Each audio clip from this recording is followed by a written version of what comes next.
Okay, so this all began when my friend M moved into a new house just south of town. The house was built sometime in the early 1900s and has a very strange layout, especially the basement. M moved there during the summer, so all of our friends were free to hang out in the new house, and it was a normal boys' night with us just screwing around and playing stupid games. At one point, around 2 in the morning, a few of us decided to play Ghost in the Graveyard in the extremely creepy basement. The others chose not to because they were saying they felt just really uneasy and got negative energy from the basement. So the game commenced with the ones who were willing to play, and I was seeking first. But while I was searching, I had walked into a room and I instantly just had a sick feeling in my gut. But I continued to walk deeper in. I bumped into a table and bruised my hip, so I didn't want to continue any further, in fear of hurting myself in the scary darkness again. So as I proceeded to turn around, I felt someone grab my calf and pull my leg back towards the back of the room. I jumped, whipped out my phone, turned my flashlight on and shone it to the back of the room, and there was no one there. And then I heard a knocking, and I called out to one of the boys upstairs to turn the lights on, but the switch was at the top of the stairs and you can control all the lights downstairs, and I then called out to everyone that they had to come out. I told them what happened, and all of them said that they felt strange things as well. My friend C said that he felt someone touch his back as if they were trying to get his attention. M said that he was hearing someone whisper to him, but he didn't recognize the voice. The two others that were down there, T and W, they were hiding in the closet together, and they both heard a third person breathing in the closet. We were all very spooked at this point and ran upstairs ASAP. But we tell the others what had happened, and then they told us something that spooked us even more. But my friend M has 3 dogs that have pretty much no fear of anything whatsoever. Or so we thought. Because while we were playing our game, the dogs were growling at the basement door, and when there was a knock heard from upstairs, the dogs just started to cry and retreated into the living room. After experiencing this, we decided that it'd be best to spend the rest of the night upstairs and away from the basement door. Fast forward to the next night, I'm home alone sitting in the living room with my dog, Abby. Abby and I were sitting on the floor in front of the TV watching whatever was on, and when I start telling my girlfriend about what happened, Abby gets up into a fighting stance. Try to imagine the cutest and beefy tricolour Aussie, and gets low to the ground, and she begins to growl into the kitchen. Then, all of a sudden, we both hear a thud. Abby begins to cry and runs behind me, and I get up and walk into the kitchen to see nothing. And ever since then, I haven't felt alone in my house when it's only me and my dog. It will sometimes feel just really heavy, and it'll get cold fast just randomly, and there's an occasional smell in the living room super late at night that was never there before. Sometimes when I'm in my room, I'll hear creaks in the hallway like someone's walking through it, or things from the room next to me which has nothing in it. But there's always that occasional dull thud in the middle of the night, and it's almost always followed up by the sound of Abby's pattering and whimpers coming closer to my door. But I have to admit that I'm not entirely sure it's Abby all the time, mainly because I know that she's not as heavy as the pattering sounds make it seem sometimes, and she sure as hell does not have the same deep breathing I hear from outside my door from time to time.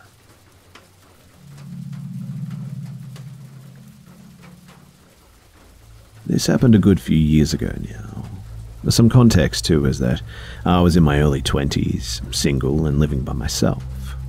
Most of my family lived about a 4-hour drive away from me. I was working for a small call center that provided, among other things, phone services for a 24-hour plumbing company, so they needed someone on the lines at all times.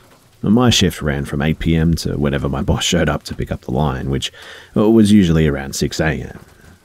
So I worked in a building that housed several businesses of the same sort. Call center work mostly, though we were the only one that had 24-hour services. Because of the budget cuts, though, I was always the only operator on my floor. The only people in the building at night were myself and the security guy who came by to do his rounds twice a night. Now, because the line had to be on 24/7, I was never allowed to disconnect while I was there. I ran to and from the bathroom, ate meals sitting in front of the computer, and every once in a while snuck a cigarette at the window within sight of the screen. Only the light above my computer was on, and everything else was turned off when everyone went away around 10 p.m. or so. And so, I was left in this half-darkness beneath the spotlight. I desperately needed that job to support myself, so despite the terrible conditions, I kept repeating that it wasn't that bad. Things were usually quiet after 10 p.m. anyway. I could use the extra hours on my paycheck and didn't need to get a second job this way. I did a lot of reading and even considered going back to school because, if nothing else, the night shift would afford me plenty of time to study. So one night, around 2 a.m. or so, I got a call. I introduced myself as I always do. "Hello, you're calling so-and-so, and my name is Jill. How may I help you?" The guy on the other side repeated my name and then just hung up. Working phone services on the night shift, you get used to a lot of weird stuff, so I just kind of shrugged it off and went back to my book. But then he called again and asked if he was speaking to Jill, and I said yes, repeated the company name, and asked how I may help. He hangs up, and the third time around he asks if this is Jill on the phone, and I ask to whom I'm speaking. He hangs up again, though. And the next time he calls, he's breathing hard on the phone and tells me that he wants me to talk to him and he's not going to hurt me. At this point, I jot down his number and I start hanging up whenever his call pops up, which was the better part of an hour. This went on for months as well, and when he realized that I was hanging up every time that I saw the number, he began calling from a restricted number, meaning that I never knew if it was a legit call or not and ended up answering. All the time, this guy just keeps saying that he wants me to talk to him and that he's not going to hurt me. And the one time I counted, I hung up on this guy over 200 times in just one night. Every time that he would call, I would say the company name, and as soon as I heard him, I hung up. I obviously complained to my boss, but she did nothing. Instead, she just laughed the whole thing off because this guy obviously didn't know where I was and he was only a voice on the line and I was perfectly safe. Sometime into this, I started talking to co-workers, and here's where it started to get really creepy. He never called on my days off or when someone else was covering my shift. In fact, at one point, I changed my shifts with a co-worker to attend a wedding and he didn't call that day. As time went by, I was getting pretty spooked by the whole situation, and the fact that my boss did zero to try and stop this only made it worse. My co-workers were sympathetic and told me that if my boss did nothing, that I should file a complaint myself, but I'm not sure that I could, since this wasn't happening on my personal number. None of them could really walk me home since I was the only operator in night shift. Everyone else was gone by the time my boss arrived, and I left the office. I got a little paranoid because, obviously, this guy knew my schedule pretty well, and even if I changed shifts and whatnot. Again, he would only call if he knew that I was on the line, which meant that it had to be someone who could see me. I started doing commute with my cell phone in hand at all times at this point, with the emergency number dialed in. Sometimes I did the whole commute on the phone with friends or relatives to keep me calm, and since it's illegal to carry pepper spray here, at one point I considered walking around with a box cutter in my purse, but that's how afraid I was. Now, one day before my shift started, I was at the entrance of the building smoking a cigarette before going up, and I see the security guy come by, same fellow who usually did the night shift. This guy is huge. I didn't really know him, and never spoke much to him. I only said good evening or goodbye when I went by his desk and whenever he came to my floor to do his rounds. I usually just kept to myself, and I never really made small talk or anything, just greeted him out of politeness and he greeted back. He asked for a light, so I gave him my lighter, and he told me that he'd been fired and he was going home. And he went on to tell me that he always got the impression I was afraid of him since I was never friendly or welcoming. Those were his exact words. And then he told me that he was never going to hurt me, and just walked away. And at this point, I lost every drop of blood that I had in me. I went inside to tell my boss the whole thing and discovered that the guy got fired for harassing women on other floors, going as far as trying to corner someone in one of the elevators. The complaints piled up and eventually he lost his job. Most of the time his shifts would match mine, so he would see me come in at 8 p.m. and left before I did. I asked my boss for that phone number again to come forward on this guy and asked the security company if that was his number. And she told me that she threw it away. But when I told her the whole story, she said that she found it cute. And then she asked me if I was sure it was him, because a voice on the phone is different and maybe you got it wrong. Now, quality assurance told us time and again that our every call was recorded, so I demanded the recordings. And that's when I found out that, again, because of budget cuts and whatnot, the night shift was never recorded, so I had no evidence. Luckily, once the guy was fired, the call stopped. I didn't work there for much longer after that, and for that, I'm thankful.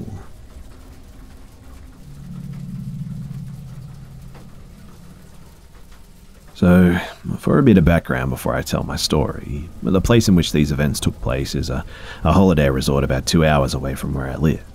I've been going there every summer for years, and so do many of my friends from home. The area isn't too big. It kind of consists of a few housing estates, some better off than others, and some restaurants, a bar, and grocery stores and stuff like that. The main attraction, though, is the beach and the golf course. If you don't play golf and don't do any water sports, then as a 15 to 17-year-old teenager, the only thing there is to do is to get drunk with your friends in the night. I fell into this category, and obviously we're all minors, so we drink on the beach when no adults were out.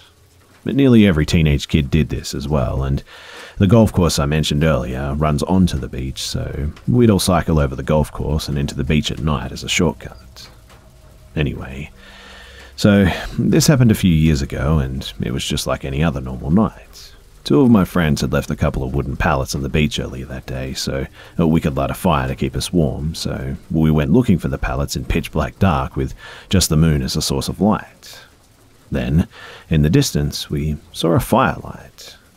We assumed some of our other friends from the neighbouring housing estate got to the pallets earlier, and as we got closer to the light, we noticed the people gathered around it weren't anyone we recognised.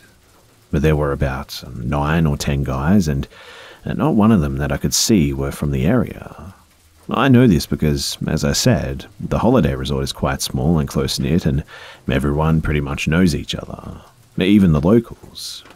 But these guys, they were older kids, probably about 19 to 20, I'd say. But they were using the pallets that we brought down to the beach for the fire as well, and they were definitely drinking heavily. One of my friends got confident and stupidly decided to shout at them, not knowing what the consequences would be. They then looked at us and began running towards us from the beach. We all scattered and started running away, knowing that they were after us, and I remember vividly hiding into a bunker on my own. I only realize now just how stupid it was to hide alone in a bunker. I could hear them shouting, saying they'd find us and get us, and I hid beneath there for around 2 minutes until about 4 guys found me. They gathered around me and demanded that I followed them, and I tried to run, but they grabbed me. I remember I began tearing up, and they brought me down to the beach and threw me into the sand. Well, one guy then said, "Give me your phone and any money you have," and I didn't want to get hurt, so I just complied. Fortunately, I only had a bit of change, so we already brought our drink, and I had no phone because we knew that we could misplace things if we were too drunk, which, in hindsight, was actually pretty dumb. The fact that I had very little money seriously pissed them off, and after accusing me of not giving them everything that I had on me, one of the older guys said, "Let's fling him into the bonfire." He said it thinking that it would be fun, as if it was some sort of sick joke. But before I could think to run, 2 guys grabbed me by my arms, and I'll never forget how terrified I was. And I shouted, "No, please don't," as if it would help. I squirmed and tried to fight their grip as they dragged me closer and closer to the fire, and I could feel the heat gradually getting more intense. At this point, I was pretty much convinced that this was actually going to happen, and then, out of some sort of miracle, I managed to escape one of their grips, and I shook free from the other one, and I just ran for my life. They ran after me as far as the golf club, and I think the only reason they didn't catch me is because they were drunk and I was sober and more aware. As soon as I realized that they weren't tailing me anymore, I sat down against a wall and I just began crying. I was honestly really scared, and I was too scared to even get up. I didn't have my phone to call my friends. I didn't know if they were okay. I left my bike on the golf course so that I could walk home that night, and I texted my friends and I explained what happened, and we all assumed that one another were okay. The next morning, my friends and I decided to stay home for the remainder of the holiday, and we never told our parents out of fear that we'd get in trouble for the drinking. But I regret not having told them, considering that these guys could have done this to someone again the next night, and maybe that person wouldn't have been as lucky as I was.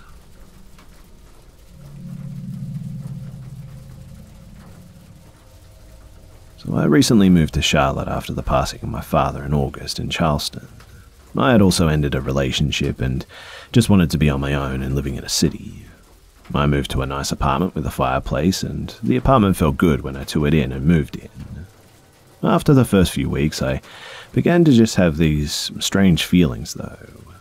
Leaving the shower, getting changed in, and waking for the water or a pee in the middle of the night, it gave me the feeling that I had guests in the main room. I vividly remember waking up one night and believing that someone was sleeping on my couch. Before I went out there, I made sure I put on a shirt and pants because I didn't want to freak out my guests by being in the buff. As time went on, I found myself more and more self-conscious about what doors I left open. Like someone was there and I didn't want to give them a show. This continued and also became worse. I would occasionally shower and I could hear the sounds of someone getting ready in the bathroom. It always sounded like a female getting ready or in the other room. And after that, the dreams came, almost weekly. I'd have dreams of discussing with this person that they needed to go. Now, I sleep through anything, so what I found weird was after these dreams, I would spring awake and feel like someone was in the room with me or at the entry to the room. It often reminded me of having to talk with a roommate who's hanging out in the doorway. After a few minutes, though, the feeling would subside like they left and I'd just go back to bed and to sleep. These dreams continued and oftentimes were led to shouting matches where I was demanding that it left. And about 3 weeks ago, things picked up a bit. So, between the dreams and now, I've had a few more situations where I felt like someone was with me in the apartment and ended up buying a bathrobe. One night, 3 weeks ago, she and I had another discussion in the dream, and it was a positive dream, but she wouldn't tell me what she wanted. I snapped awake and felt like someone was close, like near the bed close. After a minute of contemplating my options, I spoke out loud that I was leaving, and I heard a verbal sigh in my ear like someone was next to my bed. I was terrified and threw the bathrobe on and drove around for about an hour after this, and I decided that I wouldn't acknowledge her because it would just likely lead to more experiences like this, and so I just wanted to get on with my life. But 2 days later, I saw her. So I was cleaning the house and doing laundry. My laundry room is a closet off the kitchen, and I was in the laundry room in my boxers, socks, and a t-shirt, just sorting laundry at the time, and I just got the feeling that someone had just come in front of the door, and milliseconds later I look at the other side of the kitchen, and I just saw a woman standing there. I screamed crazy loud, and she just kind of disappeared right in front of me. She wasn't crazy old, like from the Victorian era or anything, but she actually looked like she was wearing a blue and white 80s shirt and some jeans. I'm mad that I panicked because I couldn't see her face before she was gone. I was mad, so I started addressing her, first telling her that I needed sleep tonight and to leave me alone. A few days later, I asked for a sign. Stupid, I know. And well, I have this antique bell thing, and after running out for food, I came home and found it rolling across my floor in front of me. Now, there's just no way that it could have left its location without some sort of force. And since then, I've had some other experiences too. I've gone back to ignoring it, but it just doesn't seem to help anymore. She hasn't done anything malicious or destructive, she's just kind of here. And I'm honestly just kind of stumped on how to handle this, and I'm just weirded out.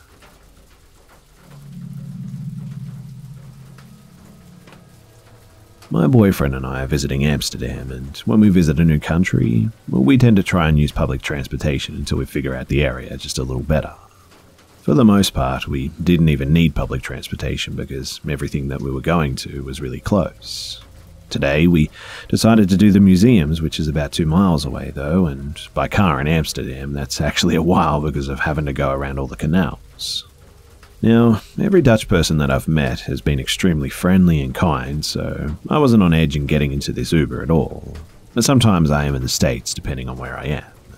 And immediately, I get the sense that this guy is just trying to show off. He was talking to us about how he lets customers smoke weed in his car and such, and was generally trying to get us to think that it was cool since we're a younger couple, 22 and 23. I was too high to care to pay attention to what he was saying, but then he said that he had a special license to bypass traffic. He said that he could go in the bus lane and showed us his license on his dashboard to do so. And then he went flying down the bus lane. This is a busy city, and I don't know if anyone knows Amsterdam, but there are bikers just everywhere, and this guy is going so fast down an open lane that it was getting dangerous. I'm only now realizing that we're driving over a lane of tracks for the tram car, which I think is high speed, so I'm also realizing that one of these things can come at any time. He then starts saying that he's a professional driver and that he used to drive the buses. I asked if he ever came close to hitting someone because between all the bikers and how big the buses are, it honestly wouldn't be uncommon, I thought. And his answer was so uncomfortable and chilling that I'll never forget it. He said, "Yeah, I've hit a few. All women, they're so dumb," and starts laughing. And then says, "No, I joke, but probably because I gave a look." He then says that one time he hit someone. I don't know if they lived, but they were moving when I called the cops. I got all my money back because it was their fault anyway. My boyfriend and I say nothing, and then he says they could be dead. And then silence again, and then it felt good. And then silence, and then 2 low chuckles to himself. Thank the Lord that it was right then that we pulled up to the museum.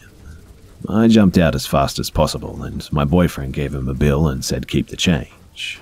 It wasn't until my boyfriend and I were able to look at each other and be like, "Oh, what the F?" And then my boyfriend said, "Wait, so he hit all those people and only called the cops and never got out to check on them?" I hadn't even thought about that part and just how creepy his commentary was. Honestly, we're a little convinced that this man hit bikers in a way that would make it look like it was their fault, but he actually intentionally did it. It was the weirdest vibe from an Uber driver that I've ever had, and from now on, I'll be sticking with public transportation.